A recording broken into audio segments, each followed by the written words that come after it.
It's the last day to put in a bid on any of the great lots at Surplus Marketplace. Our UNT Health Science Center benefit auction closes Friday the 21st. This special auction is loaded with super deals on Dell laptop lots, whether you want one or need a group of many laptops for your business. Or maybe you prefer Apple computers from iMacs to MacBook Pros with Retina displays. We've got a large number of lots of both in various condition. And if your operation or business expansion has you needing more desktop computers, we've got a number of lots with Dells from one CPU to groups of various models ready to bid on now.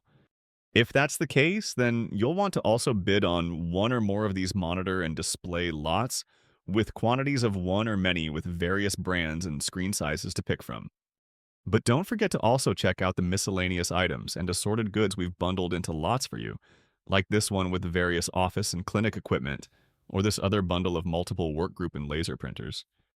And last but not least are these lots of mixed DVR and video IT electronics, or this big lot of 50 IP dome cameras to help protect your business or work site.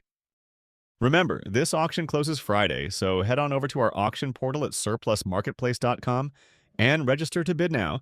See listings for more details, as these lots are as is where is in Fort Worth. Surplus Marketplace is a Texas auction company. B. Blair License 18123.